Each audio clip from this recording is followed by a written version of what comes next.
Welcome, everyone. We are getting our speakers in and ready for everyone listening, and we should be done in just a couple of minutes. So hang tight, retweet the space, get ready. It's happening.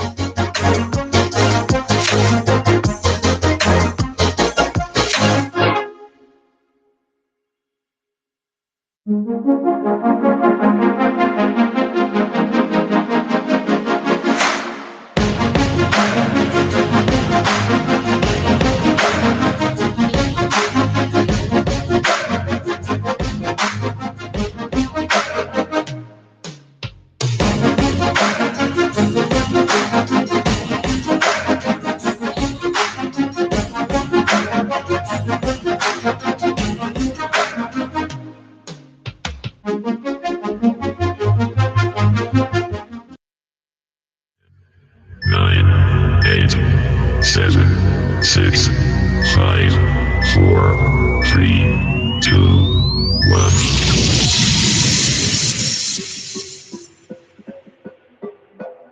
We like to turn you.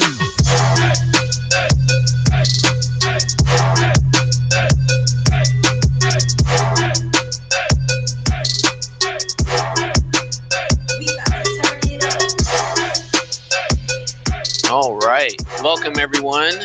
We are going to be talking Web3 today. We have a bunch of great speakers. Our topic today is cross-chain gaming. Is that good or bad? Let's start with bringing on some intros. I'm going to start. So my name is Adam Kling, the CEO and founder of Fix Gaming. We created the CryptoFights project. We started in early in 2018, trying to innovate blockchain gaming. It's a 1v1 strategy fighting game. We're currently on iOS and Google Play. And we also have a product called the Fix Gateway, which is a digital asset management platform for Web3 and Web2 items. Check it out. We also have Abel. Would you like to do a quick intro? Yes, thank you. So my name is Abel Dantas. I'm the CTO of FYX Gaming. I've been working with Adam for quite a few years now, and we develop a game called CryptoFights and FYX Gateway. So our gateway, it's a platform that bridges the gap between Web 2 and Web 3. And in this space, we often just ramble on about Web 3, gaming, some degen talk, some skeptical talk sometimes. And Adam also runs some clips with quotes from people from the industry, and it's generally time well spent. And for us, it's a way to do some product discovery sometimes to see what other signals are out there from the rest of the ecosystem and spitball a few ideas. So yeah, it's generally a good time, and if you're just listening in, enjoy. Great, thank you. Yeah, we get a lot of good information here, and a lot of people on the ground telling us what's going on, including Mikkel. I know you are out and about, so why don't you do a quick intro and tell us what you're about? Yeah, for sure. Thanks so much for having me. My name is Mikkel. I've been working in Web3 for about 4 years now, about 2.5 of those years in gaming, previously as the co-founder of The Launcher, and now I do some marketing things at Forgotten Playland. Social party game, super fun. This launched a couple weeks ago, and just excited to be here with you guys today. Excited to talk about cross-chain gaming. Great, thank you. And Scott Herman, would you like to do a quick intro? Hey, thanks for having me, guys. Scott Herman, co-founder of WagMe Games, real-time strategy game currently in beta, and we just released our anime trailer last week. It's pretty awesome. I'll pin it to the top of the space. Y'all can check it out. Excited to be here. Great, thank you. Blue Collar Crypto, why don't you do an intro? GM, everyone. Happy to be here. My name is Travis, or Blue Collar Crypto. I go by either one. I do business development and BD over at Vaynar. We're an exciting new EVM-based L1. We just wrapped up our testnet campaign, and we'll be going mainnet here live, so stay tuned for the announcement on that. Happy to be here. Love the crypto fight spaces. I know I've been here a few times, and always awesome panels, always awesome discussion, and awesome speakers. Awesome, thank you for the love. Who's next? Dub Digital, welcome back. Let's hear- GM, how you guys doing? My name is Dub Digital. I'm the head of PR over at Player Chain, which is a cross-chain gaming infrastructure. We're going to be launching on Avalanche Subnet in a month or so. We're have our testnet going right now. Just trying to lower the barrier entry for Web2 builders and players, giving them APIs and toolkits to do it the right way so they can focus on creativity. But we're big believers on cross-chain gaming. So thanks for having me. Looking forward to the conversation. Perfect. Yeah, this is a great topic for you then. Beast League, let's do an intro. All right, let's go. Sorry, I just had to find the unmute button. Super happy to be here. It's Marcelo, head of community here at Beast League. We are a mobile sports game available on iOS and Android Play Store, mainly focused on basketball. Think of basketball with a twist. You get some superpowers, and it's a lot of fun. Super happy to be here. Excited for the conversation. Cross-chain gaming, good or bad? Excited to get into it, and super happy to share the panel with such amazing people. See some friends here, so super grateful to be here. Thanks for having us. Thank you. Ruby Edelstein, would you like to do an intro? Hello, everybody. I'm Ruby. I'm the co-founder and lead engineer of XP Network. We're an NFT multi-chain bridge, currently connected to around 25 chains, 8 non-EVM, and the rest are EVMs. Happy to be here. Happy to discuss cross-chain. Thank you guys for having me. Great, thank you. Mindless, welcome back. Let's do an intro.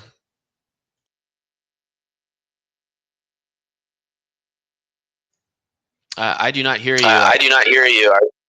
Oh, we get an echo now. Okay. Anyone echo?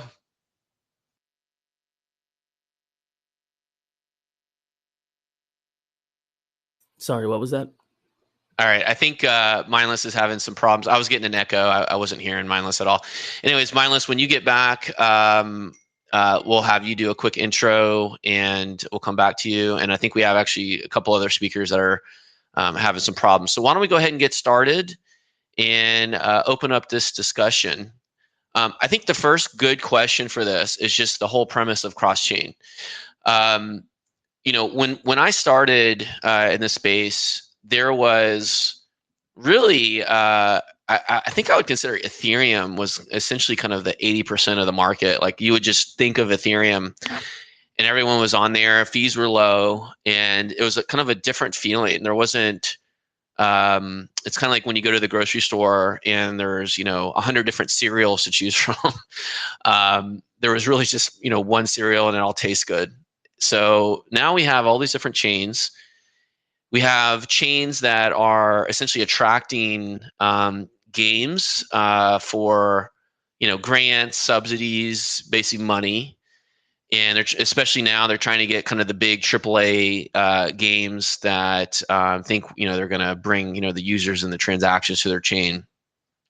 So what do you think the future is? I mean, I think where my mind is leaning is that we have probably, I don't know, it's a matter of time, in my opinion, where all these different chains start to become boring.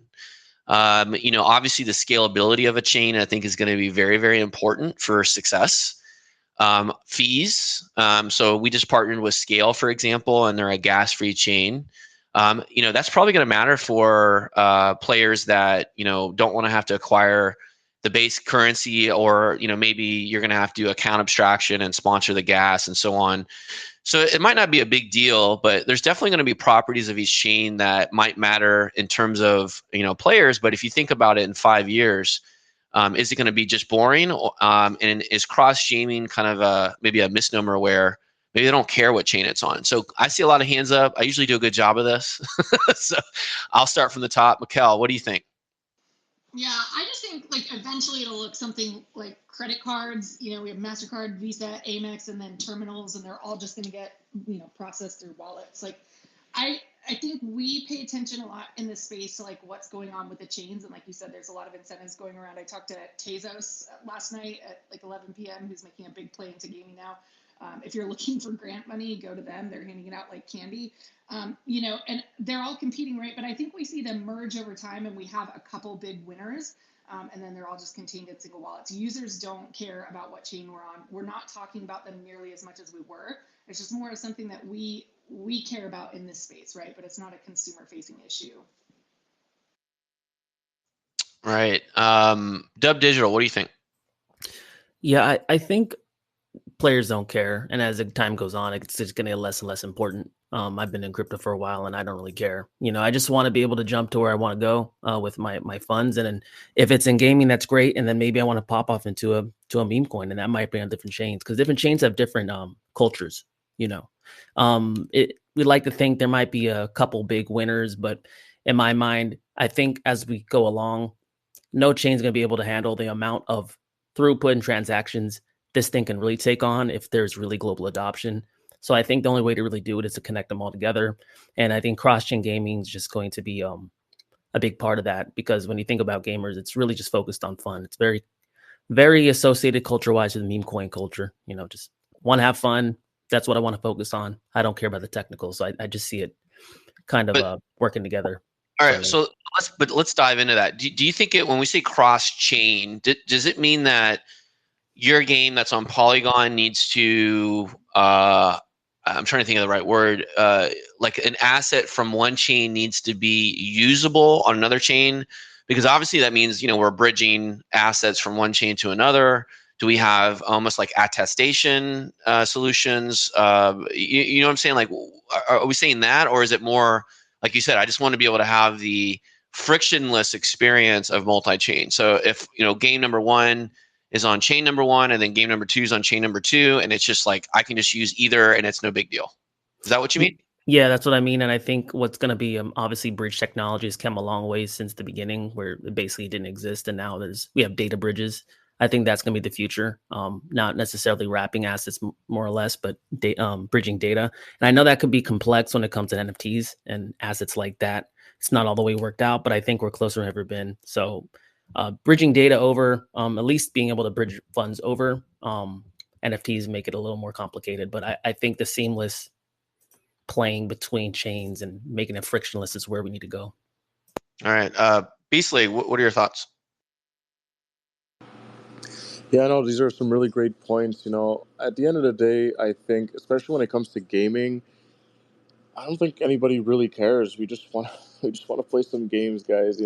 So it's like absolutely. I think at the same time, different chains offer different stuff. I get it.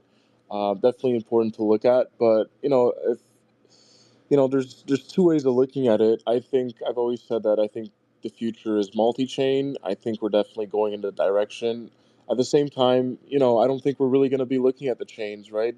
Especially in a multi-chain world where the benefits are, crossing over, and all these chains are working together. It won't really matter which chain you launch on, especially if you're able to still use that chain down the line, amongst different chains at the same time. So there's a lot there. At the end of the day, I don't really know if it'll matter in a couple years, right? Where I think we're just looking for quality games and the experience for the player at the end of the day. So whether it's on Avalanche, IMX, Scale, Solana, the list goes on, right? And we see it already today. So many different games are being built on different chains. Solana's doing its thing. We're seeing Avalanche. We're seeing so many cool chains, IMX, etc. At the end of the day, it doesn't really matter. And we're already seeing people using multiple chains for different purposes right now already. So I But, think but so well, let's keep thinking, right? So if the chains become generic, then it almost seems like there is incentive for each chain to spend a bunch of money back into the application or content layer of their business. Meaning, we need it almost reminds me of like AOL Online, where they would send the CD-ROMs everywhere to try to get them on the network, and then or I guess like different. I can't come up with an example, but basically I guess Netflix is probably a good example, right? Like, they get a bunch of subscribers paying, fees and revenue and all that, but they have essentially a responsibility to constantly bring new content for them to justify the existence of Netflix, right? Because they're going to run out of money and people are going to cancel if there's no content to watch. So it almost seems like that's the natural evolution that you're painting, right? yeah, absolutely. I think you really painted a good picture with that, and especially using Netflix. So yeah, absolutely. I mean, I said my point. I'd love to hear what other people have to say to that as well. Yep. Mindless has had his hand up. What do you think? I know you didn't do an intro, so if you'd like to do that, go ahead. I appreciate it. No, it's all good, man. We all know each other by now anyway. I don't think I have to kind of repeat it. I want to draw a parallel. First of all, I think this is a great topic, a great question. You've polarized it beautifully by saying, is it good or bad? I love that. I'm going to try and draw some parallels to things that I've looked at and considered previously, sort of in my youth and whatnot. So I look at the chain ecosystem very much like we had the console wars of the year 2000, 2001, 2, 3, 4, 5, all the way up to maybe even just 5 years ago. You had this whole rivalry between the PlayStation ecosystem, the Xbox ecosystem, the Nintendos, and a few others which fell apart and don't exist today, and the PC ecosystem.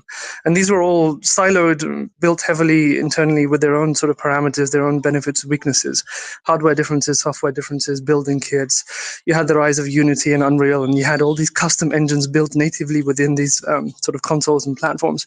And the audiences too, very heavily dependent, defensive, patriotic to their cores and to their own sort of platforms. And you see that in the blockchain space just the same, because ultimately it's the network effect of people that make these things how they are and what they are. At the moment, you have proponents of ETH maxis, you have even the rise of BTC maxis that are now talking about bringing gaming on chain, and it has to be fully on chain, and BTC is the best network to do it. And whatever, you see the rise of Solana, Sui, BNB, all natively with their own respective communities and quirks and benefits and weaknesses. So I think the comparison from the console wars to the blockchain wars, I think that's a good term I can coin, is very similar. But interestingly, what happened is it worked incredibly well for the first 20, 30 years, no problem. And it's still working well. I think it's perfectly fine to build natively siloed in one of these ecosystems, just as it is fairly feasible to have an incredibly successful game on PlayStation only. It's fine. You don't have to go PlayStation, Xbox, Nintendo, PC, mobile all in one. It's perfectly feasible. But you are seeing now cross-platform play, cross-console play. That's a thing. It's been a thing for nearly 10 years, and it's becoming increasingly more so. So I don't think it's right or wrong, good or bad. I suppose it's down to perhaps what were your objectives as a game studio or publisher when you first launched. Did you have that as an end goal to tap into all of these various ecosystems? That I think that's perhaps a thing to consider. Yeah, that's a great point and a good analogy with the console wars. If you and I think it's very accurate in the sense that like a Mutable X, a gaming change or Merit Circle, and they want to have content, and their business model is users that spend money and then they make fees or essentially, or even create like basically a secondary trading market for their base currency that they can sell into. And I think it's actually really, really interesting, which it kind of leads me to believe that these chains business models will have to be kind of like a Netflix, where they're going to have to spend money on content, which is actually really exciting if it happens that way for especially a lot of the game projects here, or just content that we create, that they're going to be basically paying for content like Netflix. Scott, you've had your hand up. Why don't you go ahead? Hey, thanks, man. Really loved everything you had to say, Mindless. I mean, as soon as you said console wars, I immediately now have to go watch the 3-episode series of South Park, because that was just the best. First of all, this space is recorded, so I'm going to go tattletale on all of you, and I'm going to tell all the chains that you don't care. And I'm going to scoop up all those deals, because I'm going to tell them how much I actually do care about being on specific chains. So there's that. You know, people, it doesn't matter what chain you're on. You guys are 100% correct. Okay. In fact, something that I've been talking about lately is that if we want mass adoption in Web 2, we first have to have mass adoption in Web 3. You can't have games that are on only specific chains, because now all of a sudden you can't gain as many players as you want to get in Web 3 because they don't want to make a new wallet or they don't want to move over. So what we've done at WAGMI Games is we've actually built out a back-end bridging system that allows players to battle each other no matter what chain they're on, and then they can also trade cards with each other. So that has to be there. That is the next step moving forward. And it's one, for mass adoption, but also number two, getting back to the console wars thing that Mindless was talking about. I don't know if you guys have heard of this game called Helldivers 2, but this game is like the most talked about game. Everyone loves it. Everyone loves playing it. And then all of a sudden, I think this week or last week, they're telling everybody they have to go make a Sony account to continue to play, even if you're on PC. And what they did was, when the game first came out, like way at the bottom of the user agreement or whatever, they're like, this is a trial period. You can still play on PC, but you're going to have to make a Sony account. And so everybody who was playing on, I think, Steam on their computer, all of a sudden had to make a Sony account. Like, if you look at the chart, their numbers dropped instantly. People are pissed. They don't want to play the game anymore because PC players don't want to deal with that BS. They just don't want to. They love the game, but they do not want to make a Sony account, even though it would take them 2 minutes to do it, right? So these types of things are important because, we're bringing WAGMI Defense to base first. Maybe base wallet holders don't want to make a wallet anywhere else because they don't trust anyone else. They just want to stay on base. So let them stay there and let them be able to interact in their own way. And I think what's going to happen in the future is a lot of what you were just saying, Crypto Fights. These chains are going to have to come up with ways to really differentiate themselves from each other, whether it's other services they offer, better marketplaces, right? Things like that. So I think we're going to start to see a transformation coming from these spaces in what else they offer to help, continuously grow their gaming sections or their markets or their player bases, versus just, hey, build your game on our chain and blah, blah, blah. You guys are right. No one cares. What else is out there? Blue Dollar, I think you had your hand up, and Spicy Capital, thanks for joining us. After Blue Dollar, I'd like for you to do an intro and give us your thoughts.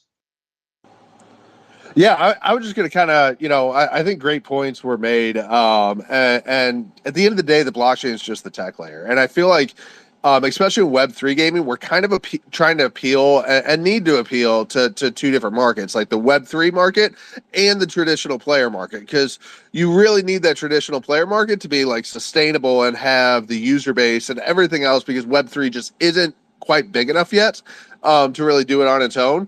But you also need to appeal to your, Web3 community that is growing and we feel like is adapting, and more the market is kind of moving and hopefully shifting into that direction where they'll, start to really kind of pick up on a lot of those more Web3 kind of degen, whatever you may call it, kind of benefits to these games. And I think multi-chain is very important because, you have your Web3 audience that may be just maxis or just comfortable with a particular chain, and they don't want to venture out to another chain. They don't want to learn another chain. Maybe they got burned on another chain and they don't want to go back, whatever it may be, and your market's still open to them. When you look at like Fortnite, they're available on Nintendo, on Xbox, on PlayStation, on PC, on your tablet, wherever you have a screen, Fortnite is there to play. Roblox and Minecraft and all of them, they do so well, but they make it a seamless experience. I don't need to, if I download Fortnite on my Nintendo Switch, I just need to sign in with my Fortnite credentials. I don't need to side load an Xbox login or some Steam login or something else, because the infrastructure is there to make it seamless and make it just feel like what the market traditionally knows, signing in with your username and password. And I think that's very key and important, where we can tap into all those markets, but it still feels very one platform for the gamer at the end of the day. But in the back end, we have these kind of tools and everything that can make that multi-chain seamless. Right. Spicy Capital, would you like to do a quick introduction and give us your thoughts on the topic? Yo, what's up? What's up? Thanks for having us as a guest. Always a vibe to be on Spaces. Always good to see some familiar faces as well, man. Shout out to the WAGMI Games crew. Always good to see you guys in Spaces and Mindless and everyone else. Man, this is a dope vibe. I joined a little bit late, so I actually don't know what the question is. So yeah, man, I just heard some dope answers, but I don't want to just answer randomly and repeat anyone. So Okay. We're giving out seed phrases, so it's like this 12-word thing. Yeah. What's your hold wallet? And this is the guy that's gonna help onboard everyone to Web3. I'm telling you now, man. The banner this guy has is the best. But before the question, yeah, we're Spicy Capital, VC fund in the crypto space. We are focused on infra projects, so infra in gaming, infra in AI, deep in Bitcoin. So we're across a vast amount of Web3.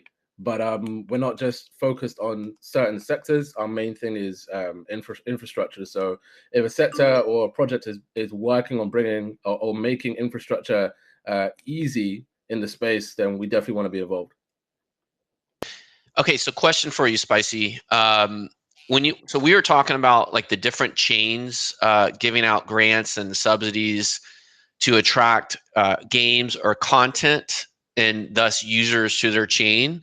What are you seeing, or are you seeing that across, the different chains like, Immutable, Polygon, and so on? Do you have any kind of insight into what's happening on the ground? So you mean as in, like for example, like Immutable X doing either milestone grants or just straight up grants to come on and do an exclusive launch on their chain? Like Shrapnel, for example, only being on one chain. Oh right, yeah. Well, I see that as kind of cool, I guess, when chains do that. But I think chains do that to do like a test, because the grants that they give out, it's not like they're really, it's not really like affecting them. If they give a grant to building a chain and throw some money at it as well, and usually the grants are like what, 50, 60 grand, maybe max I've seen a grant at is like 100. So if those are usually the grants, there's no real loss for them in a way. So I kind of feel like they do it to just test if the project's actually going to work, which I'm not against. I'm not against that, but I don't feel like that is really helping the project in a way, because let's say, for example, we invest in a project. Obviously, we're not doing grants, we throw investments in, but when we do that, it's in our best interest that the project does very, very well. So we would help as much as we can with the marketing and anything marketing or community related. We'll go guns blazing. So I think grants are pretty cool, but I think the thing behind grants is they do it to just kind of see if the project's going to work out. It's like a test. And I think in the long run, grants are kind of overplayed, in my opinion. Interesting. Mindless, what are your thoughts? Hey, thanks. Sorry, just lost the mute button for a minute. I want to draw another analogy based on this question, and it fits into my earlier model, and that's with respect to the way, I mean, at least in my living memory, I saw Xbox and Microsoft do this because I was old enough to pay attention. But looking back at it now, Sony did the same, and that was with, let's just talk about Microsoft because all of the others did the same. That was grant programs, allocations, support, tech support, developers, the helping game studios specifically launch natively on the Xbox, and also taking equity stakes within these game studios and startups, helping them with user acquisition, marketing, brand outreach, all of that stuff. This is exactly what these chains are doing. They're allocating a little bit of capital. Some of them are also taking equity stake in these protocols that are launching. It may be small, nominal 1 or 2%, but they're definitely doing it. We saw Sony do this, definitely. We see Sony and Microsoft respectively owning IP, owning gaming IP in so many different ways, not just playable, not just characters and artistic IP, but tons of others. And we're also seeing blockchains do this. So I think, again, it's a very interesting analogy. It makes a lot of sense when you think about it. So you're financing fomenting growth in your ecosystem. You're assisting them by using your leverage that you have as a sort of large player in the space. And then you're also taking an equity stake in that. So it's a double win, in my opinion, if any one of these does end up landing really well or becoming a massive sort of studio within a particular ecosystem. And I think, interestingly, like you see, in fact, every chain does this, that chain that has a foundation. So Ethereum did this. You have the Solana Foundation doing this. You see Tezos doing this, notably. You see Sui doing this. You see the BNB ecosystem do this. It makes perfect sense when you think about it. One other thing, oh God, I had something on my mind I wanted to bring up specifically related to this. It will come back to me. Sorry, I'll jump back on. Cool, no problem. Blue Collar, what do you got?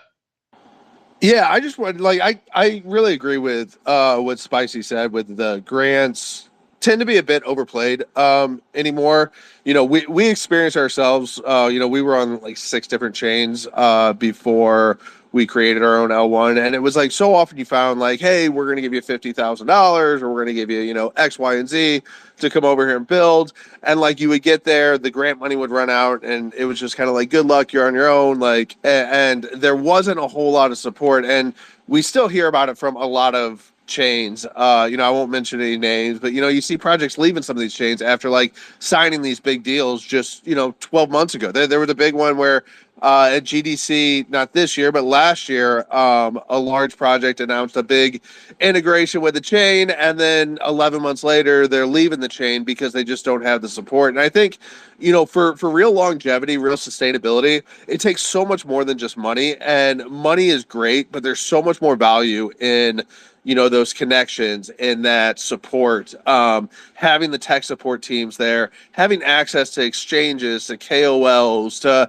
you know, developers, to smart contract auditors, to whatever it may need that these projects need, because a lot of them don't have those resources. They don't know where to turn, or they don't have a way to kind of open the door and get a conversation started with some of these. So they're kind of left in the dark, and the grant's great until the money runs dry and you don't have any more support. So, you know, that's one thing we're doing at Vaynar, is really trying to create that like support system where, you know, we have access to like, you know, all these different channels and angles that we can connect people with and stuff. And I think it's a lot more valuable long term for sustainability versus like a one-time grant than carry on your way now. Mindless, it looks like you've remembered what you're going to say, so go ahead. Yes, I did. Thank you. Sorry. It was a larger point again.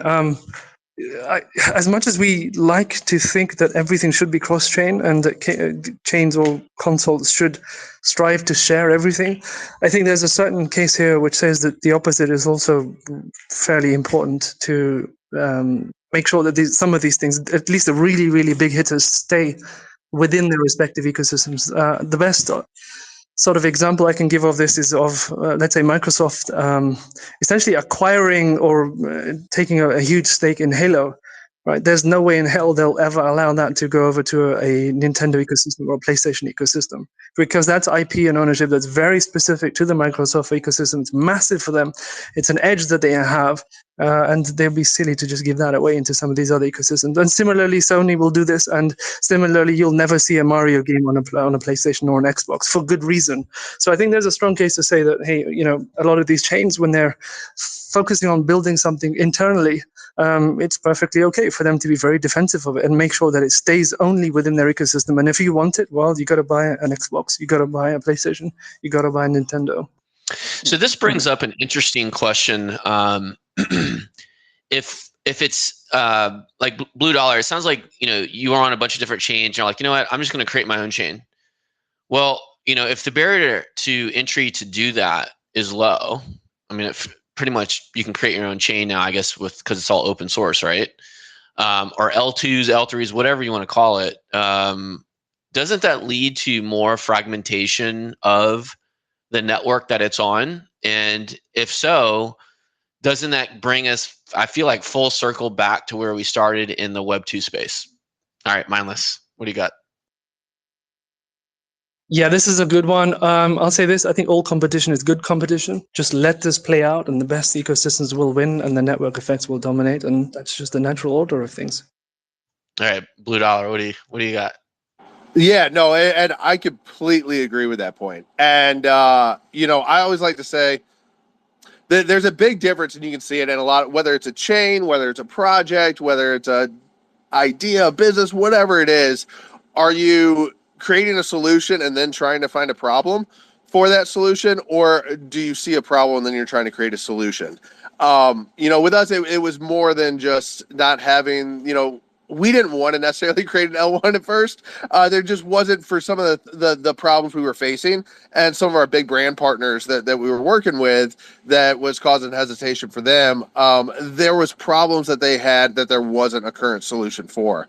So I think, you know, when it comes to like spinning up an L2 and L3 and L1 and L37, whatever it may be, if there's a problem that you recognize and you can create a solution for it, then go for it. If it's like, hey, let's just do this so we have our own, then yeah, you can start to get into that fragmentation, and you're going to start to create a whole lot of problems because people are going to start looking at TVL, transaction volume, all these other kind of things that go into it, token price, all that stuff that like we don't want to like have to focus on as builders and developers and stuff, but you need to once you start taking those angles. So you know, I'd say to that, like, you know, if there's problems out there or some problems that there's not a solution for currently, and you can create that solution, then do it. If there's already a solution to your problem, look for ways to integrate these other chains, these other products, these other partners into what you're doing, because it can save you a ton of headache. It can save you a ton of overhead. You let the, you know, aces in their places, let them focus on this piece of the pie and do what they do best while you focus on another piece of the pie, and you're not having to dilute yourself or, you know, go on a massive hiring spree or have a whole lot more overhead to manage in that way. Dub Digital, what are you thinking?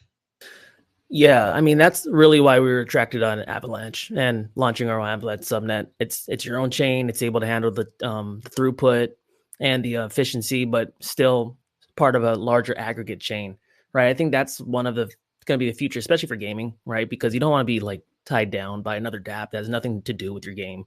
You want to be able to make sure that it's sustainable, it could run, it's smooth, but also get the security and the pretty much the attention that the larger chain brings. So I think that's something that's going to be raising in popularity, especially in the gaming sector. But yeah, I mean, that's totally a case, you know, going to do your own chain by yourself. It's not that attractive. The metrics aren't really there. I think this is a good way to get around that. Yeah, it's interesting because it reminds me of what happened with Ronin and Axie Infinity and kind of the big hack is if for example, there is a unsolved need, you know, kind of thinking of you, blue collar, that you know, you create a chain, you get successful, you have, you know, assets, let's say NFTs, tokens, whatever, that are starting to trade on that network. You are essentially the stewards of, and this is the value that is kind of being the commerce that's being conducted on your chain. And so if like you screw up, like you know, the forgetting the name, Sky Mavis did, and you know, you had a huge hack, you know, so I think the risk of creating your own chain definitely is underappreciated. But at the same time, maybe, you know, you could literally clone and take on the risk profile of another chain. But it's an interesting kind of thought experiment that if we, as a game studio, so if you think you're Ubisoft or any of these, you know, big things that have a huge portfolio of IP and games, you say, you know what, I got, I don't know, 100 million players that I can bring into this ecosystem. You know, I can create like a clone of a Mutable X or something like that, and pretty much dominate the market. You know, but now they have to kind of consider the risk of, well, you know, if I have, I don't know, billions of dollars being traded on this network and we screw up, you know, they're probably going to get sued. I would imagine you'd get sued, even if it's, you know, I don't know if it'll happen, but it seems to bring that, you know, the fragmentation of the industry, like there's incentive to do this. And it's very unclear to me if it's a big player is going to come in and just be like the Sony PlayStation or the Microsoft Xbox chain, where you want to go there because they're going to bring in the user base. You know, maybe that's a good question for the panel. because in earlier spaces we talked about ground up or top down, and a lot of people I think agree that it's going to be a ground up kind of evolution for Web3. Is that we're gonna users are still going to kind of come over to the more of the indie, smaller projects, and it's going to get to a tipping point to where the entrenched players are going to have to adapt or die. Versus, they come in and, like you said, dominate like a Ubi chain. And does anyone have any thoughts on kind of how you think the evolution will occur in the space, especially if we have, thousands or hundreds of thousands of different chains per project? Anyone have any thoughts on that? I can maybe build a little bit upon the metaphor that Mindless was talking about. And if we look at that era of the console wars, I think there was this tendency. So in the beginning, independent projects that launched within those platforms were much less funded than later.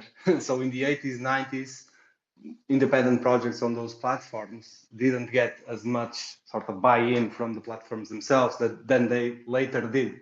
And I think this is because the platforms that succeeded weren't the ones that had the consoles with the best chips or with the best hardware or through output or technical specs or whatever, although that's one aspect. The ones that succeeded were the ones that had the best games. And having the best games means, in some extent, not totally, but in some extent, funding the right projects. And that's what they did. So in the 90s and later, they increased the investments. So maybe that's what's going to happen. Maybe the chains are going. Maybe this chain war is really going to be a content war to bring. When I say content, I mean maybe asset. I mean owning assets on specific chains. So it's going to be fought at the app level probably more than because this chain is faster or slightly different fees or whatever. I think be liquidity too. Basically. I think I saw a blurb about Pixels that's on Ronin that there's just massive amounts of trading going on, which obviously generates fees and revenue. That could also affect potentially where you go as well. But that also leads to the argument of aggregation too, right? And then, for example, if these chains say, well, we want your content, your IP exclusive, well, you're gonna have to pay up, right? Because why wouldn't I just get them all? Be on all the chains, get all the ecosystems involved. So you're going to have to kind of pay, and whether that's investment or co-marketing and so on. Scott, what are you thinking? Yeah, great points, everybody. I really resonated with a lot of stuff you were saying too, Abel. So what I think is that right now there's plenty of chains, right? There's plenty of chains to choose from. Pick a chain to get on that you guys think works best for the game that you're trying to build right now. We're all gamers here. We're all creators here. I think what's going to happen as we move forward is that a new chain is something that's going to be birthed from a need that game has. And the reason why I'm saying that is because, once your game is already successful and you're trying to expand on that universe, you're going to know where your bottlenecks are. And at that point, you're going to be able to figure out what you need for the chain for your game to be successful on. So right now, there's plenty of chains. We're going to probably still see more chains. But if you're just coming out of the gate with a new blockchain with new technology, I don't think there's enough games out there right now that can make use of all of that. So you're going to have to see what works best for you now. But as these games evolve and become more successful and the ecosystems grow and they want interoperability, there might be a chance for them to create their own blockchain and it makes sense. Yeah, I can definitely see it being more or maybe sooner in the future world that the aggregation or the cross-chain compatibility could be very interesting, because it just I've used this to death, this example, but of the internet. If anyone's old enough to remember BBSs where you would dial in, it's really old school. Those were essentially kind of how I feel a little bit that blockchain feels like, in that, your application kind of utilizes a blockchain, which is kind of like a database, which kind of is like a network. But we also have these kind of wallets that you can kind of switch networks really easily, and so it almost like it's like a quick switch BBS system right now. And so it seems like the next evolution is, well, let's just aggregate them all into one, and then I just use Chrome. And then I just type, then HTTP comes out, and then now we can kind of get into all the servers through kind of one universal protocol or something like that. It just seems that, all these different chains, I think scalability is going to definitely be a factor for any application or game that's successful. But I think Axie really had this problem when they just started growing like crazy. And I don't even know how Pixels is doing. I haven't kind of seen. There's just more stuff going on. It's hard to keep up. Where the amount of transactions and the throughput of the chain will start to matter to be able to handle that. Because if anything it is that successful, then it's going to break, and that's a huge kind of risk to that project. But so I feel like kind of validated in the way that, where Fixed Gaming is kind of looking at that cross-chain world and kind of trying to understand how games can work within that future, because it's hard to see. It's funny, Mikel, you mentioned Tezos. I'm actually going to write that down. That if we can basically be, I think, was it Blue Collar? You said that you were on 6 different chains at once.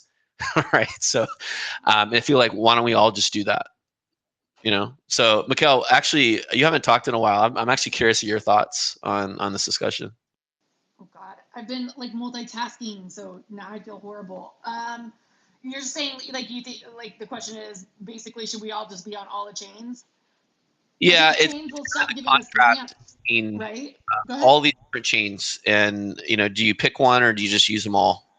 Well, I think you're only going to get the grants if you're going exclusive, at least for certain amounts of time. I think it's so tough to integrate with every single one of these chains and have different like onboarding methods, right? Like different wallets, different connections, like training your staff to like help onboard people from all these different routes. I think you just kind of need to pick one and stick with it. Maybe 2 if you're on like an obscure chain and then you want something a little more mainstream or EVM compatible. Like I can see a world where that works in a game, but I think that if you just have every chain, I think you're killing yourself with kind of technology and onboarding issues.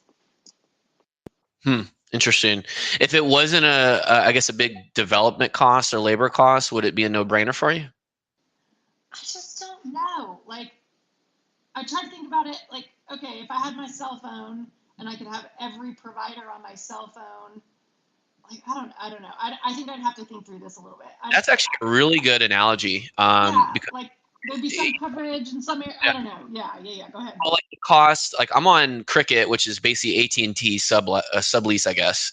And so you got Verizon, AT&T, T-Mobile, and why don't I think is it Google? Google has that product. I can't remember the name of it. The Google phone, where you could put the eSIM in and basically use their network. And I don't know if they network switch based on like where you are and what coverage you need, and maybe like the roaming rates and all that. So basically you're always optimized for the the best signal and the cheapest rate. That's kind of cool if it doesn't exist, by the way. But that's a really good analogy to kind of think about this is, you're using your phone. Your phone's the computer.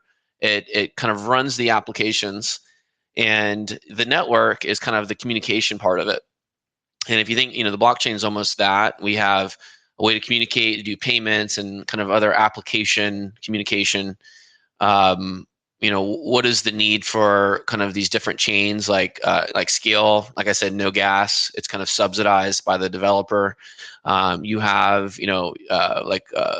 Bitcoin SV, or you have Polygon that could be like really cheap, but maybe less used. There's less liquidity in kind of the trading markets. And so there's kind of all these different properties that could be really relevant. So it's a very interesting question for me on, I guess, like where would you want to kind of call home, or why not call everything home?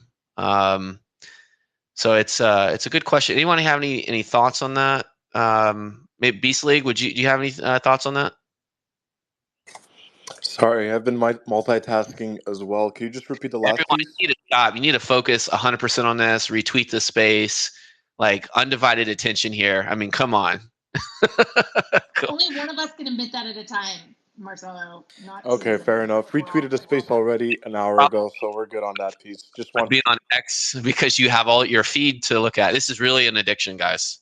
Okay, like it's just there's so much stuff going on, and Twitter Spaces is supposed to be where you like pay attention. So Let's turn this into an intervention. yeah, I know. Blue collar, what are you thinking? Yeah, I mean, I think a lot of it is for the business side and not necessarily consumer facing side. Like, I don't care if when I go on a website, if it's hosted by AWS or Google or whatever it is, I just like go onto the website because it works and I need to do whatever I need to do on it. And so, like, I think a lot of that kind of discussion is more like a business angle. Like, does it open you up to, different technology, a different liquidity, a different XYZ, a different market, whatever that may be. But for the consumer facing side, it just needs to be, at the end of the day, what you're wanting to do, the game you're wanting to play, the task you're trying to complete, the whatever.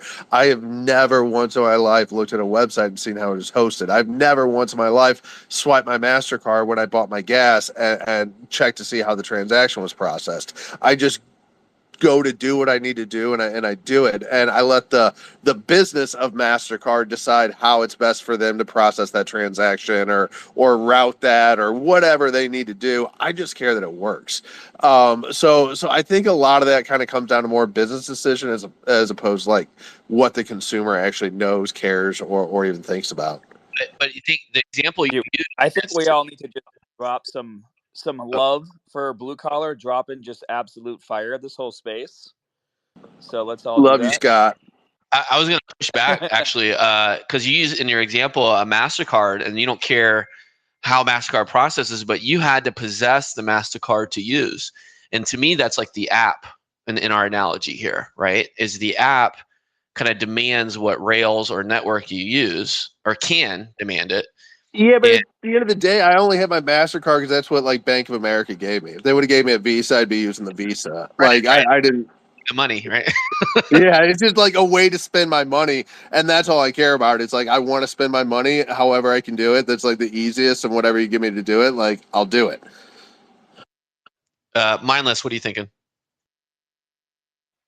Couple of thoughts. So out loud, a friend to all is a friend to none. That's a very old quote by Aristotle, meaning that if you end up being friendly or friends with most people, everything under the sun, you don't form deep, meaningful relationships with any one individual for too long or in any meaningful way.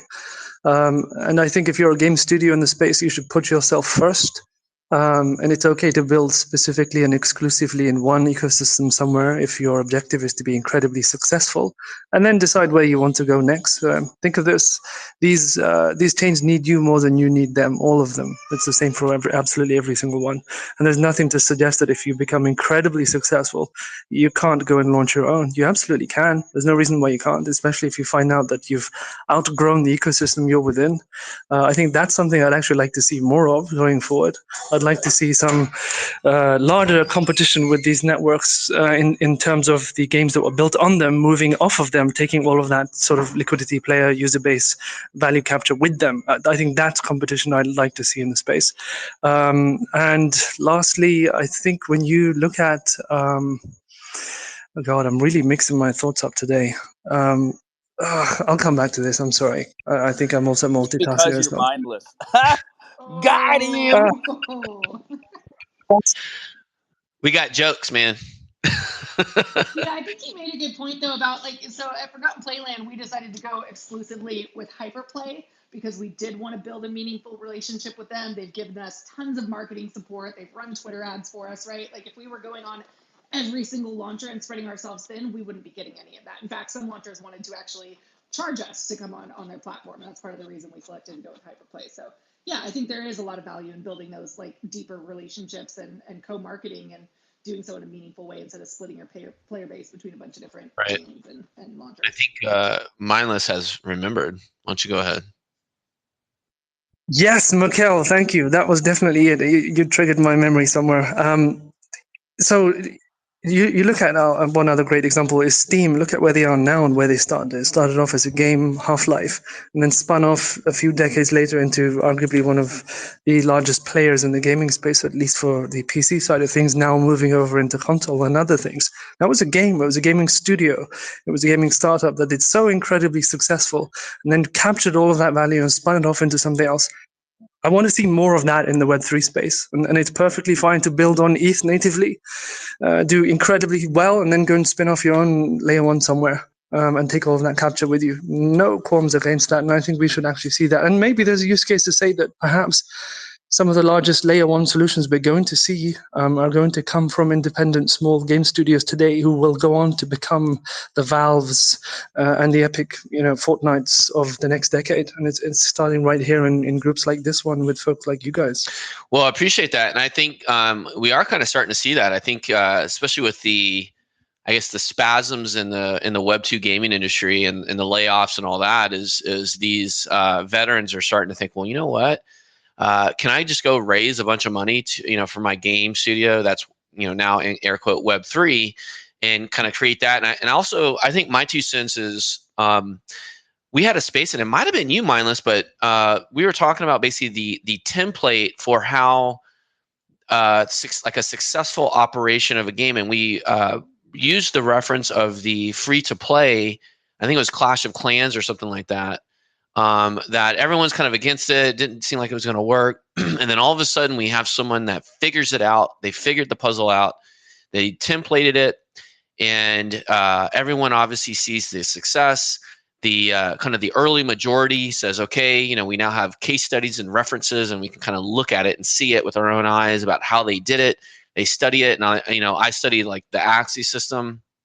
And then, you start to get the kind of the clones of that. To kind of capitalize on that template. And that's kind of what I think is yet to be seen with Web3. Abel and I were kind of brainstorming the other day about just some really far out game ideas that seem really perfect for Web3 that has not been done yet. And I'm like, that's awesome. I love the innovation that we can create with Web3 that in Web2, it'd be like, who cares? Who absolutely cares about this idea on Web 2? But on Web 3, it becomes exciting. And I think that's kind of where Web 3 can shine, is the innovation. And I hope we kind of continue to do that. So I'm going to segue into our second segment and invite our second panel of speakers on. Everyone give a round of applause for our panel. Thank you for coming. Please retweet and post on this space so we can kind of do some recaps. And we're also going to do some recap speakers of what you said today in our feed. So appreciate it. I'm going to go to our little intermission, and we'll be right back.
If you're just now joining us, we are just bringing on our next panel of speakers.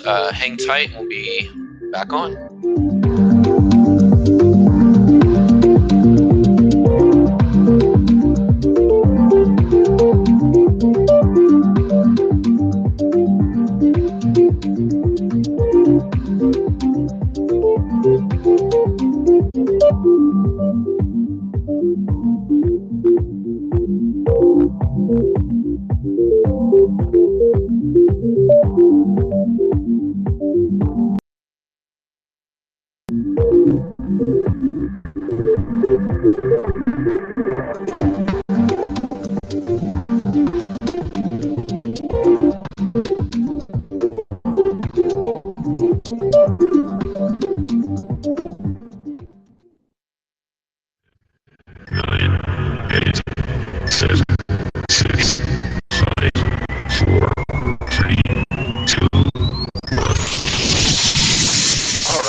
Segment 2, where we're talking about cross-chain gaming. Is it good or bad?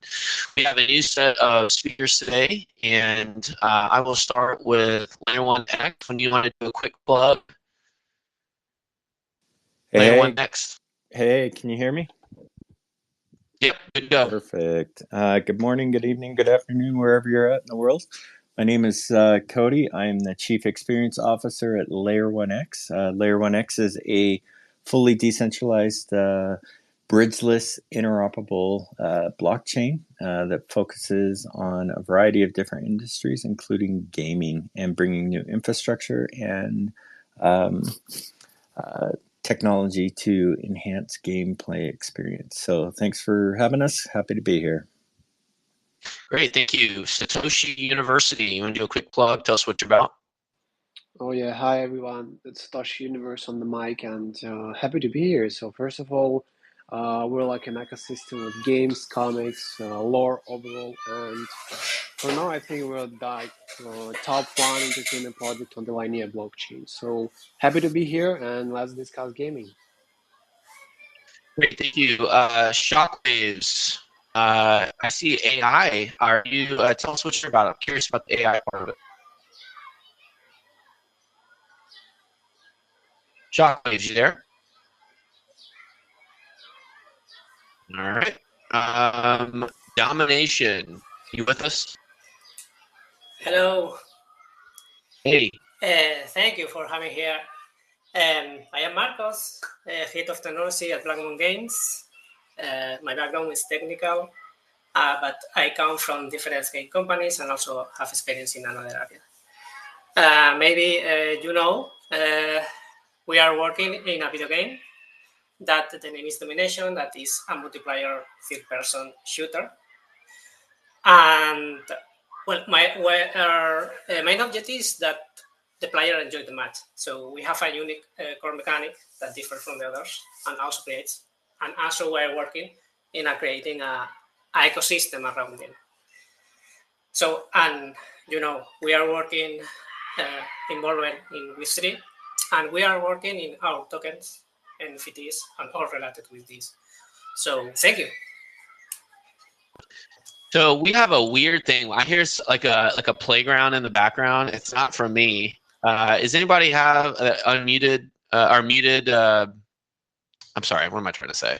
If you are unmuted and not talking, go ahead and mute yourself. I think okay, it's gone now. That was strange. Well, thank you, Domination. Soulbound, would you like to do a quick intro? Absolutely. Axel Nieto here, speaking on behalf of Soulbound. I'm the LATAM lead and community manager of the project. We're basically building a GameFi SocialFi platform in which we're trying to enhance the player's experience through questing and user-generated content. At the same time, we are trying to bring to the table artists and various communities by creating a sticker marketplace so they can use this platform not only to complete actions of the games through quests, but at the same time share how they feel by posting their clips, their images while playing. And yeah, that's basically what we're doing right now. Thank you for having us here. Great, thank you. Shockwaves, I see your hand up. Are you back with us? Yeah, is my sound working now? I think there was a little bug with Twitter. Yeah. Okay, Yeah, go ahead. all good.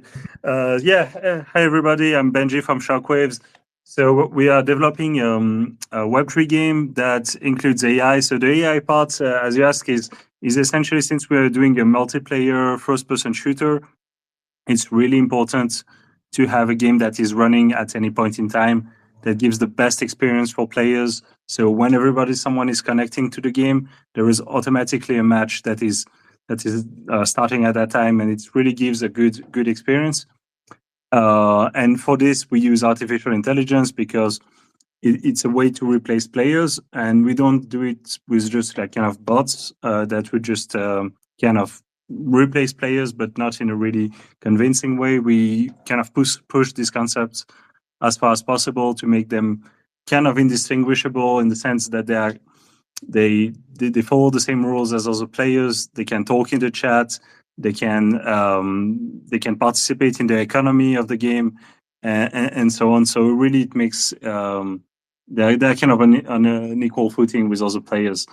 And that's important for us because we know that, as probably everybody knows here, Web3 gaming is still early. It's not completely adopted as Web2 gaming or like mobile gaming especially.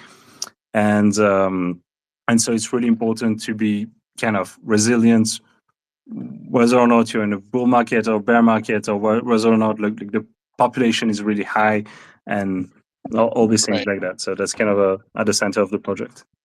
It reminds me, there was a YouTube video. It's I think it's a little old now, but I think it was old school RuneScape. There was basically, I think they used OpenAI's API to integrate, the chatbot into the players, and they would kind of do this funny prompt like grumpy video game player. And this guy made a video where he's like, I think everyone's like an AI bot now. And it's so good that no one knows like who's a real player or not. So that's why I was kind of chuckling a little bit. Puffverse, would you like to do a quick intro?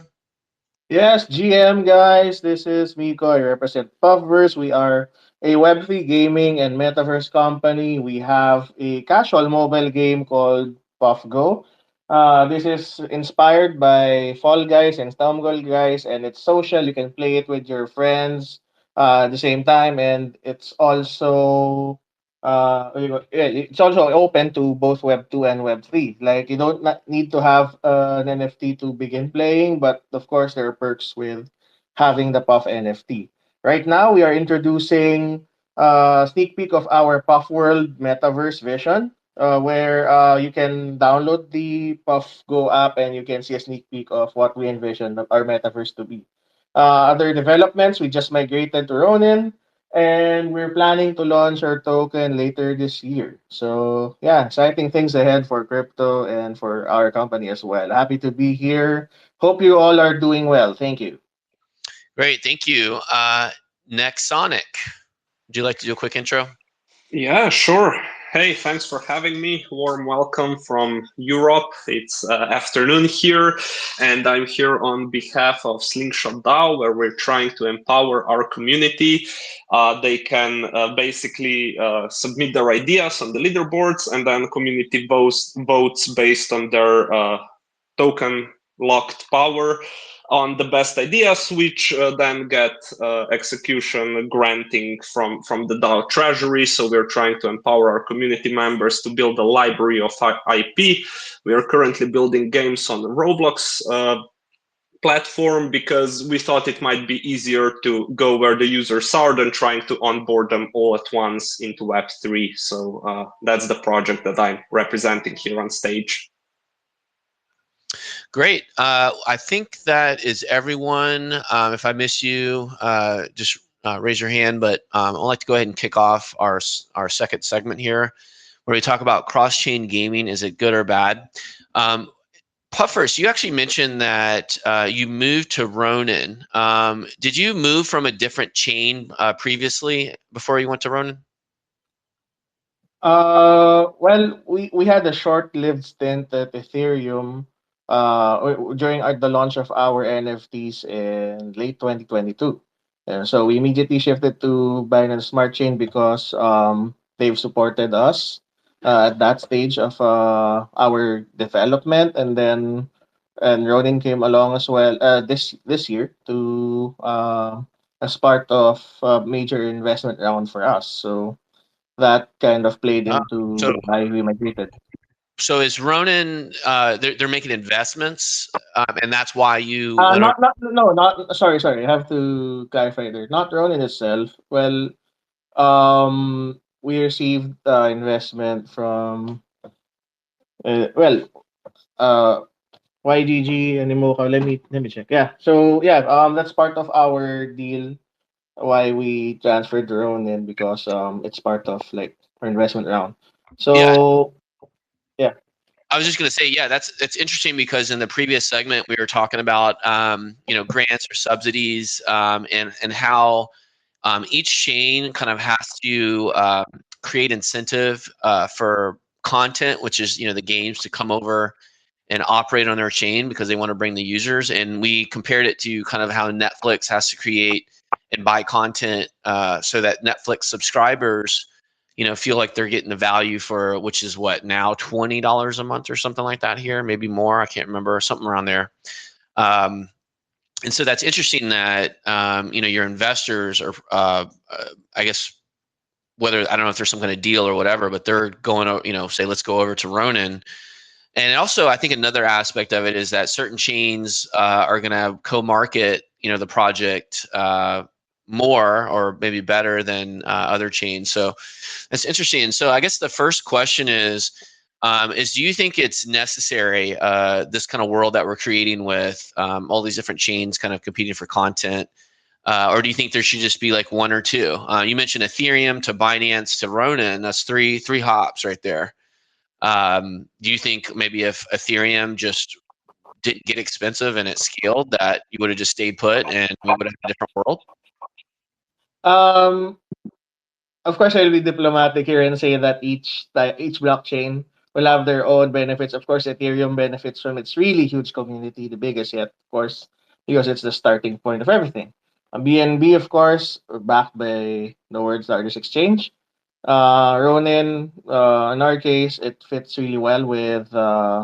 It's a side chain. It's a blockchain dedicated to gaming. So it made. I guess it's part of why it made great sense for us to do the migration. And of course, there are other business considerations here, and also ultimately, what matters is the product. So our developers have decided that Ronin fits in better with what we're trying to do in our game, in our metaverse. So that's how we went along with the decision.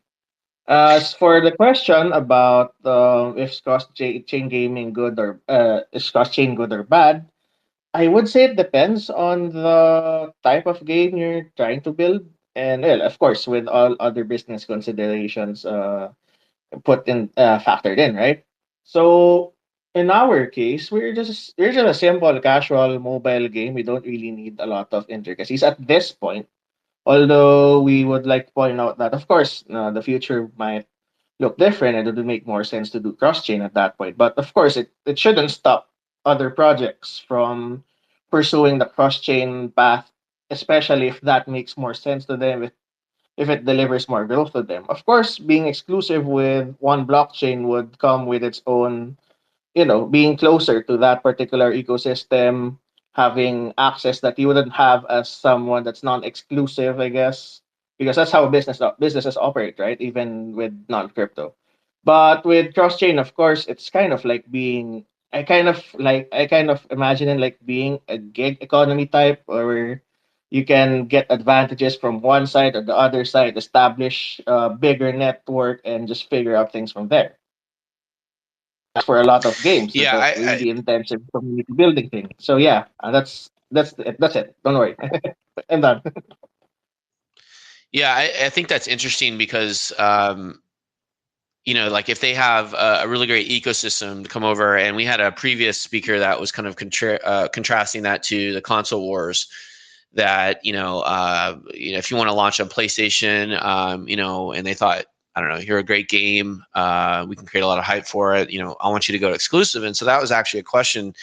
Are you exclusive on Ronin now? And was that kind of like a clause in the contract with all of this? I can't really disclose the details, but right now the direction of the company is to establish the priority, of course, because we just moved in. We're going to establish all the connections that we can within the Ronin ecosystem. Of course, we're still talking with projects with outside of the ecosystem, and we will pursue partnerships and collaborations that make the best sense for us as a game and as a company. So, yeah, that's how I'm gonna answer that. Thank you. Layer 1X, aren't you like kind of in the same boat where you need to attract content or applications to your chain? Is that correct? Yeah, we're currently yes, we have launched, and we are definitely looking for applications to come on. Currently, we're working with a variety of different partners to facilitate some of the technology that we've designed. But yeah, we've got one game that we're working with currently, but we're definitely bringing on a couple of more game titles as well over the course of the next few months. So how do you see kind of this? So if you have, all these different games or AKA content, is that kind of the race right now from the chain's point of view, is to get as much content as possible on their chain? Yeah, it is. But the nice part about Layer 1X is that you don't have to be on our chain to tap into our technology. Because of our true native bridgeless interoperability that we offer, games can stay like on Ronin or Avalanche or wherever they might be, and with a few lines of code, they can basically tap into interoperability across all chains with just one integration into us. Likewise, because of that integration, they can move not only assets, but they can move data and logic if they wanted to. However, the real caveat to that whole thing is that they don't need to move it. They can actually access it without sacrificing speed and security. So, for an example, one of the things that we've done is we've built in our wallet to be a engineering layer. So a game could technically, that's on Ronin, for an example, could come in and build their quote unquote app inside of our wallet. So it's no longer a DApp experience. It's a in-app experience, native app that they can build and access their game that's on Ronin, but pull in NFTs that are on Ethereum, Binance, Avalanche, Solana. It doesn't need to be just EVM. It can be non-EVM compatible as well, or non-EVM. And that capability can then be pulled right into a game. And like I said, it doesn't need to be transferred onto the same chain. So it does create that seamless experience. So, going to what you just said a few seconds ago about, being chain exclusive and stuff like that, we view like, why be chain exclusive? Like, you should basically be able to tap into different technologies wherever you're at or wherever the chain is, and provide the best experience for a user that's playing your game. They don't really care what chain you're on. They just want to be able to jump on your game and go and play. And if it kicks ass, then they're going to keep playing and coming back. If not, they're going to move on. I'm curious, Cody, I guess. Does that type of operation at the UI level, like in the interaction with the user, does it actually they need to do anything fancy in terms of using Layer 1 then, or not really? It's all in the back end and stuff. We do have a beta thing that we've been kind of playing with just to showcase some of our technology, and that's the L1X app. That's kind of like our vision of kind of like an OS to the whole blockchains, all of the blockchains. So You don't necessarily need to be on us. A lot of people don't realize that that's the start of the engineering layer for our L1X wallet type of thing. So there is that visual aspect. But yeah, I mean, games can tap into the XTalk on the back end, which is our interoperability technology. They can tap into that and plug and play right into their current UI that they have and just leverage it. And really what it does is it's to kind of break it down is it's more of like a universal translator. So if you think about it, like you don't need to understand the different languages that you go from chain to chain on in order to communicate. You can just plug in us. We are like that universal Google translator that you can throw in and it will just make it happen, right? That's kind of what it is. Plus, the other unique benefit to it is like when you start using bridges to go cross-chain, you give up your custodial rights to the asset. Fungible or non-fungible token, you give up that custodial right. With us, you don't. You own the asset all the way through to the complete end of the transfer, which adds a lot of stability and a lot of security there. But like I said, you can also do data and logic without having to compromise your own UI of your game, right? The other interesting fact with our technology is that by editing 20 lines of code, you could literally go in and you could add all these different chains that are being talked about today if we're not currently integrated with, which I think is a huge thing because now developers and games and projects can onboard themselves, onboard their chain that they're on, and give themselves TVL access, audience access to all of these different chains with just one integration. Cool. Thank you, Cody. I think Adam is having some technical issues, so I'm just going to wing this. Maybe I don't want to sidetrack the topic too much, but Shockwave earlier was talking about integrating AI into faking players, essentially. Like, does that bring up any sort of ethical concerns? And I just wanted to touch on that while Adam tries to figure out Of course, his connection issues. of course, yeah. I think that's a good question. I don't think it really creates. I mean, I think it can ask a few questions, especially depending on how far we push the concept. Right now, it's mostly on the game, the economy. I think you could imagine a lot of things. Basically, what we're trying to do as much as possible is to create virtual players, but that are really transparent in a way, basically, that people know who they are and they can own them as NFTs, kind of these AIs. And the way could it be expanded could also ask a lot of questions indeed. I mean, if you have people who start to interact on social media and if you get maybe them virtual wallets or things like that where they can actually trade tokens and NFTs, I guess it would pose a lot of questions, ethical, legal, kind of financial, and so it would get a lot of more complicated. But kind of the way it is right now, I think is pretty. I think it's not really problematic, but yeah, it could be, and it asks a lot of questions, especially when you push the concept quite a bit further. Oh, okay. Go ahead, Solva. So a few days ago, I was on a Twitter space where the speakers were asked about their takes on AI and into gaming right now, into Web3 gaming and all the evolution with blockchain and such.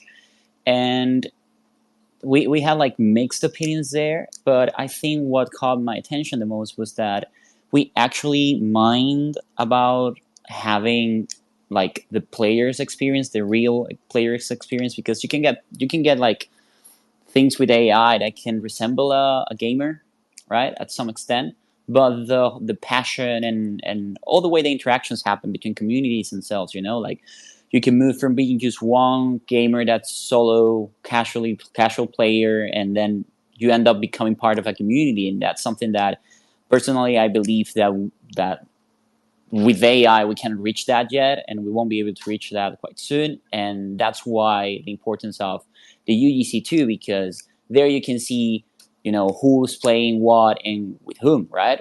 With friends, against other guilds and stuff like that. So yeah, wanted just to drop those 2 cents on the AI matter. I think that's a great point. I feel like in gaming, especially in the multiplayer game with quite a lot of players, there is, from what we've noticed, there is always kind of a ratio of, AIs to human players that is kind of basically acceptable, in the sense that from a certain point, people don't really notice the AI because they cannot assume that they are AIs. And they will assume it's a normal person, and then it won't really change, but they will still have human-to-human connections. Yeah. And, So yeah, visioning like the game evolution itself. Like the first time you play League of Legends, for example, when you're trying to go over the tutorial, you play against the 5 champions, and you have no idea they are AI. Like it doesn't matter. You just play because you're learning the mechanics. You're learning the way the game is being played. The same happened with shooter tutorials and such. So Can you guys hear me? What? Yeah, we can hear you. Perfect. All right. So always a problem. It's usually about after about hour and 20 minutes, the app will crash, and I get rugged and kind of have to get back in here. So I'm trying to kind of hook back into the conversation. Sounds like you're kind of still talking about AI, but I do want to bring it back to our topic at hand with cross-chain gaming. So who was last speaking, if we kind of continue along that topic? I was just dropping a couple statements on the difference experience between solo, multiplayer, and against AI, and then you get to play with against other players, and that's the thing that you cannot replicate on with AI yet. But go ahead, yeah. Cool. All right. So yeah, let's bring it back to cross-chain gaming. So I remember I was talking with Puffverse a lot about their partnership with Ronin, and I believe it kind of got rugged after that. But I'm actually curious with all the games here, what are you on a single chain, or are you on multiple chains simultaneously, or they can kind of switch between? Maybe a show of hands, if you are on a single chain, raise your hand. Okay, I see Nexonic, Satoshi. And if you are on multiple chains, raise your hand. Okay, so Shockwaves. Satoshi University, did you have that on both? Did you answer yes to both? Puffverse, you are on multiple chains. Interesting. So no. Sorry, I just put down my hand too late. Reversing it. Yeah. It sucks because you can't have. Maybe I should have said a different, instead of raising your hand, instead of thumbs up. But anyways, so for the people that are on multiple chains, I'm actually curious, which chains are you on and why? So just feel free to jump in. Sure. I mean, for us, at least, we are like on 2 chains. We are on BNB and on Polygon. The reason for that is a bit sort of historical to the project. I mean, we started on BNB because it's really kind of a solid chain, very good kind of uptime and good integration, especially on the token side. But right when we were developing, we already launched our tokens. We wanted to release our NFTs. And actually at that time, OpenSea changed, stopped supporting BNB transactions. And so we decided to have our NFTs on Polygon. But the way the architecture of the game works, it's not too big of an issue. Of course, it kind of implies that people have to be able to pay gas fees on both chains, which can be a bit of a problem for some users. But otherwise, it's not too much of an issue. But it's kind of how we went to this space, and I feel like it's not a too bad equilibrium, because BNB has a really great cryptocurrency ecosystem, and Polygon has a really good NFT ecosystem. And since both can be used and interact together in the game, it's still pretty good. So that's interesting. So like how you isolated it at the end is that, one has kind of I would say the liquidity for kind of like the payments, the commerce side, and then Polygon has the kind of the NFT liquidity. And I'm not sure exactly how you're utilizing both, if it's simultaneous or they have to switch, but sure. And that kind of to the incentives or the attraction for a game project to go over to specific chains because like I actually heard that before, like Polygon really got on the NFT side.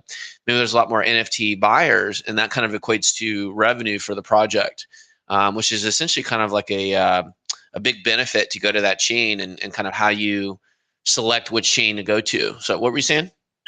Sure. Yeah, that's exactly. I think the really for us an important part, and I think other projects have very different approaches on this, and I think they are valid also. But we try to use the ecosystem as it works the best. Basically, when we see that the ecosystem is kind of strong on a chain, or like what we've done at least at the start, and right now we're not looking necessarily to expand to other chains, but we want people to be able to kind of interact with it, and without having us to make like our own marketplace, our own kind of decentralized exchange for everything, because it would just be a lot of costs, and also the user experience wouldn't be as good. And also an important part for us is that basically we want to benefit from the innovation on the blockchain and on marketplaces, DEX, etc. I mean, from what we've seen even on our token, like all the transactions, many of them are done by smart contracts, and like different people are kind of using it for loans and whatever stuff that is kind of completely outside of our control. And I feel like it's one of the great utilities of the blockchain is to be able to kind of use any ERC20s on this chain is kind of compatible with so many other things, and we want to keep it that way as much as possible. Layer 1X, what are you thinking? Yeah, I definitely love where Shockwave was going with that, and that's one thing that we've been trying to help games realize is that they don't need to build all these extra components like a marketplace, like the interoperability bridge kind of thing that they've been accustomed to. This should all be built right into the integration offered by a layer one, like a layer one that they're building on top of. And so that allows them to get back into the game of focusing on building high quality content that's going to keep people engaged and energized and keep coming back to their game, and let them do what's best, right? So one of the functions and features that we've done, just to kind of put that into context, is if you were to mint a weapon, a skin, for an example, on Layer 1X as the destination source, you can literally go out and deploy those on 5, 6, 7, 8 different NFT marketplaces across 8 different chains, let's just say, both EVM and non-EVM, and have it be playable inside of the game as well. So then if, for an example, if one sold like on OpenSeas, for an example, that could be then communicate back to L1X that it's sold on OpenSea, and it will burn all of the other listings immediately, and basically make and facilitate that transfer. There's no manual process. It's all automated. It's all decentralized. And so this incentivizes games a little bit more to focus on those NFTs that definitely can be a revenue stream without having to worry about, their in-currency tokens or anything like that if they don't want to. But it allows them to get out and start creating more content that way. Yeah, and it kind of leads to the question is should the game developer or the kind of the app prioritize being compatible with multiple chains, or should they focus on just creating a good content experience? And then it almost seems like if you have a really good game that the chain will attract you, but at the same time you also have to launch as well and get those users and whatnot. So so Layer 1X, like, what is the problem that, like, if you could summarize, like, what is the problem that Layer 1X is solving in regards to the cross-chain aspect? Yeah, so it is basically solving the technological aspect of it, being able to draw in those audiences from any chain. Basically, think of it as, instead of tying yourself to a gaming platform such as Xbox, PlayStation, Nintendo, Switch, things like that, it's kind of like the backbone approach where you can basically bring all of those platforms into one user experience. Now, imagine that one user experience not necessarily being on the L1X platform, that's being your game. And being able to tap into other games' assets, being able to tap into other chains' audiences.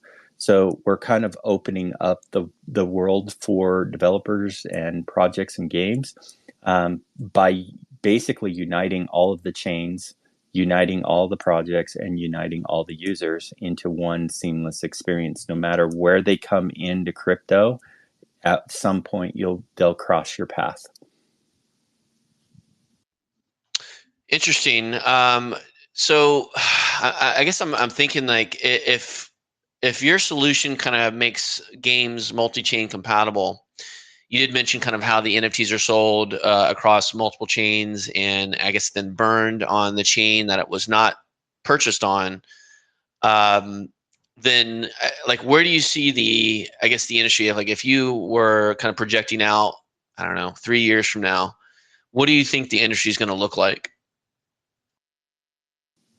I think it goes back to the saying, if you want the world to accept crypto's got to work for the world, right? And so with that being said, I honestly feel like in order to get a bundle of Web 2 users over to using Web 3, it's got to be a seamless experience. It's got to remove a lot of the complexities, keeping a lot of things under the hood, is like I like to call it. And one of those things is trying to overcome the lack of knowledge of that deters a lot of users from coming on initially, is this the whole complexity of wallets and having to have crypto to come on, having a whole bunch there. So being able to have a universal view or gateway into all of the crypto experience through like a operating system kind of point of view, that's where we're kind of headed, is becoming that OS of the blockchain, where developers can go in and build these experiences no matter the chain, but tap into these different views from like mobile, tablet, desktop.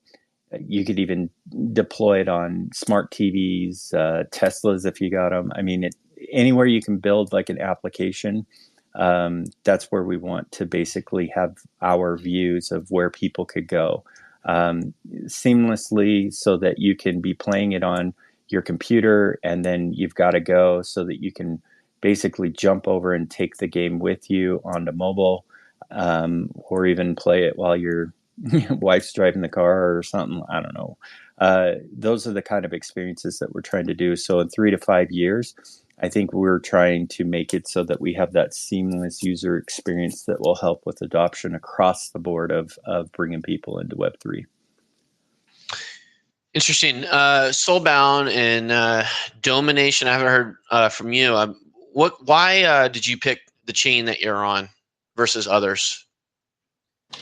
So basically, what we're trying to do with the drip, which is like our Soulbound token, it's allowing the players to have their whole experience that they share through their content on our dashboard, and have them like get all that from the different games on the different chains into one spot so they can interact with it. For us, it's important what was just mentioned before, which is adoption, and as well like accessibility to the game content in general, because what we're realizing is that most of the content is being spread in places like Discord, or we see content on X here or on Twitch, but we want to have a place where the players can, feel like they're home, yet at the same time allowing other agents of the games, like the communities and the artists and such, to be taking part of it. So for us, is most on the sense of having that centralized layer for them to be able and interact with that platform, but at the same time, we are like way open, because many of our game partners are from different chains. We have people from AVAX that are doing stuff. We got people from Starknet. So yeah, for us, it goes beyond what chains being chosen. It's actually having quality content and having quality games that can provide that. Domination, are you with us still? Yeah. Yeah. So what chain are you on and why did you choose it? We are working with Ethereum, bringing to the layer 2. But we are having to have the chain. In this case, we need to we have several arguments that I need to complete. One of these is the complexity and user experience. The technical complexity of in this case of the cross-chain solutions can lead to usability issues. Players might find it challenges to manage assets across different blockchains, or to understand the implications, the constraint intersections, which could detract from the game. This is the gaming experience. I think that this is one of the arguments against. Another thing could be that we can take a look is the security risk. Cross-chains in this case involve additional layers technology, such as bridge, which have from the securities vulnerabilities and attacks. So for us, add layers of risk that might not be acceptable to all players and developers. And also we have a big problem here working because it's a development challenges for us. Developing is that super multi-chains interaction requires more resources and expertise, which could be a barrier for smaller developers. This might lead concentration of power among largest companies that can afford these complexities, potentially stifling innovations. And I think that not all games benefit for cross-chain capabilities. For many games experiences, especially that are narrative-driven or have self-contained ecosystems, cross-chain features might offer a little added value and complicate the economic balance. But in general terms, for instance, if we are talking about the innovation, cross-chain technology can facilitate the new types of game players and economies model.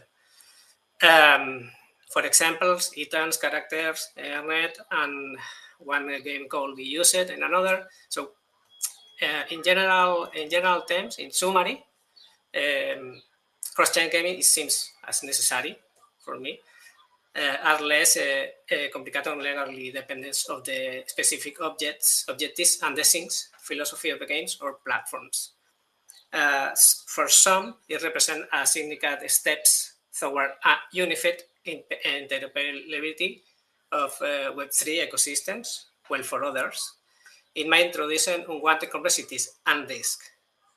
For me, the future in the Web3 space might to see a mix of both approach, catering to different segments and game community. Nexonic, I'm curious to your thoughts as well. What chain are you on and why?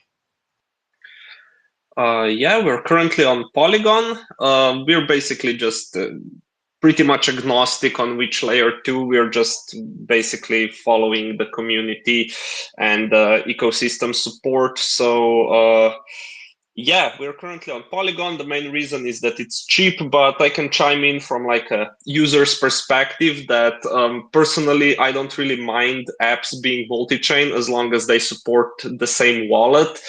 I think it would be a very degraded user experience if I had to switch between MetaMask and other wallets. I don't think I would stand along with such a platform that required me to just swap between different wallets and stuff. So yeah, that's my thoughts around it.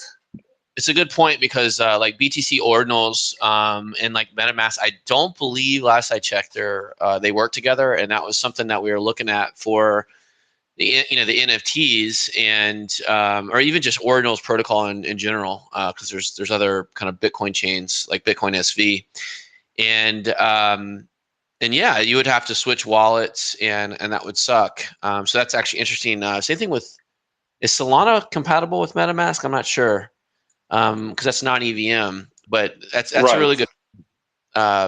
Having to switch for the user experience would not work well. So would you think that we almost need like a universal wallet that works with everything?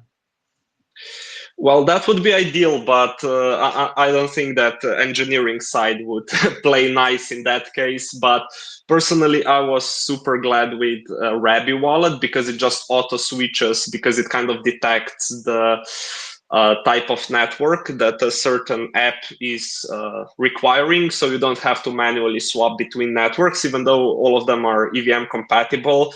I think that was just a very good user experience from my personal point of view, just automatically switching between either Arbitrum, Optimism, or whatever you have imported then there to the chain list. Yeah, that's some little things that I see that could greatly improve the user experience for pretty much everybody. Yeah, I mean, I second that. I think one of the things you have to deal with if the user pays gas fees to do a transaction is obviously they have to acquire that. And then if you do account abstraction, then now the fees or the cost of the fees start to become important, because if you're sponsoring them, then obviously those costs have to be built into your business model.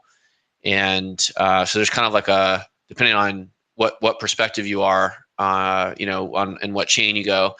But we also talked earlier about the liquidity. In other words, the buyer demand, depending on the chain. Would you say Polygon has really good demand for the NFTs, Nexonic? Personally, I haven't dabbled that much into NFTs. I mean, it mostly depends on where the game is launched. That kind of forces me to to go to bridge to that chain and purchase the game-related NFTs there. I think that Polygon is still among the leaders in total volume locked in DeFi, but there are other chains like Arbitrum, Blast, even Base now that are nearing that number. So I don't think it's as big of a competitive advantage as it was perhaps a couple of years ago. But then we had like Terra Lunas and Avalanches and some other competition. Excuse me. Yeah, that's actually an interesting thing where the market dynamics are kind of what made each chain different, might becoming more blurry and not as attractive or relevant anymore. And so I guess that's the question for the panel is, what would a chain need to have or be or offer for you to be exclusive with that chain? Oh, that's a tough ask, because it would pretty much have to support all of the apps that I'm currently using. I mean, it's not a big problem with DeFi stalwarts like Uniswap, which is pretty much supported on every EVM chain and stuff like that. But if there's like a very exciting game and it's on a single chain, then I pretty much don't have other options than bridging there or just saying I'm not that interested and waiting for another opportunity. But yeah, I can provide a different or just expand on this opinion. I was quite picky during the last bull market because I was kind of skeptic, or I believe that projects often take a little bit of the overall chain's culture. So I try to avoid certain chains. I'm not going to name any names, but if it felt kind of like the chain was populated by grifters or it had lots of exploits and stuff like that, I would just generally avoid those chains, even if there were some exciting projects launching on them. Shockwave, Soulbound, Pufferverse, do you have any comments? So far, no. I mean, I couldn't tell you what exactly, because we believe that games are being built on many chains right now, and why would we commit to only one if we want to commit to good experiences in gaming? So, I mean, obviously some will do that commitment because they will believe it's the most useful way to run their business, their games. But for us, we believe that it's more than just the chain that the game's been developed. It's about what's the quality of the game and what's the quality of the community around the game that's being built and the actions that are taken for this to happen. So yeah, that's one thing. But I guess another detail there, it's like the easiest way for people to onboard will be the best, right? That's from my standpoint. So if we want players to come from Web2 gaming, we need to reduce that friction. And once we do that, we'll be able to access to a higher level of experiences and interactions with the games. So, yeah. And I can't remember who, is it Shockwaves or Soban? I don't know who just spoke, but did you have a comment? Soban here was. I was the one speaking, Soban. Shockwaves, did you have a comment on that? Yeah, sure. I think it's a good question for knowing what would lead us to be exclusive on a chain. I think so far we're not. We're trying to stay as flexible as we can. The main reason why we chose chains we did is because we kind of felt like there is a good chance that it will kind of continue having a good support. It's already pretty well established. We've had a lot of proposition from chains, like smaller chains, that were kind of giving us, maybe there will be some incentives to go there. But from what we've seen, I mean, essentially when you choose a chain, you kind of have to, depending on which assets, you kind of sometimes stuck a bit on it. And so, I mean, choosing a chain just for incentive was never, we never wanted to do that because it was just block us too much. And I don't know if any chain would be able to kind of make us fully exclusive because, the market changed so much over time, and it's difficult we have to have some sort of flexibility. And so far what we've seen is basically, a lot of chains, essentially what they offer is pretty much the kind of the arguments of the chain is usually kind of low gas fee, and that's great. But what we consider the most is what's kind of is around it. Basically, what's the ecosystem? What are the other people's app that we can use, that our users can use for this? And also, will there be some downtime with the chain? Some chains are kind of more reliable than others. And so we want to kind of choose it based on that, because we don't really want to be in a situation where we depend on some kind of startup. We're already like a relatively, medium-sized company. We don't want to rely on other really relatively small chain that might launch a chain and kind of stop it after a while or having some technical issues. We kind of want to be on some reliable chain. So maybe a leader will emerge. I hope so, but I don't really know if it will come anytime soon. That's an interesting perspective because it kind of paints a picture of you want a really stable place, and you also want an ecosystem that has a big enough market for your product, but yet you don't want exclusivity to that chain because you believe no one has attained those properties yet. That's actually really interesting to kind of as almost like a measurement of where we are as an industry. It seems like we almost need like a Sony chain or a Microsoft chain, that has huge amounts of resources and reach. And I think it would be a no-brainer according to what you said, right? Sure. I mean, I think that would be good. And also what would be important is also the long term. I mean, I feel like maybe with ETH, you have kind of Ethereum, you have kind of a good idea that it will stay in the long run. Other chains, it's a little bit less clear, but some are well established. So probably it will keep running and have some support users and etc. But it's still a relatively new world. And essentially personally, the way I see it is that the smart contract we've deployed, a token, etc. I mean, there's a good chance that they will outlive us. I mean, they might stay on the blockchain and keep being used and transferred for a really long time. So we have to keep that in mind. It's not the fact that it's decentralized kind of gives it some form of immortality, and we kind of want to keep that. If it's on the side chain that is kind of controlled by us, we sort of lose that property, and I think it's a bit of a shame. All right, good point. All right. Well, I want to thank all of our speakers. I think we had a great panel, almost 2 hours long now. And we have every 2 weeks, we introduce a new topic for the Web3 industry to think about and think about out loud, especially, and hear kind of what's going on the ground. So let's give a round of applause to all our speakers. Please rewatch, retweet, kind of do everything. You kind of push the space. We're also going to release some 60-second clips that will come out kind of highlighting all the speakers and what they said. So appreciate it. Please join us for our next one. Thank you. Thank you so much. Thank you, guys.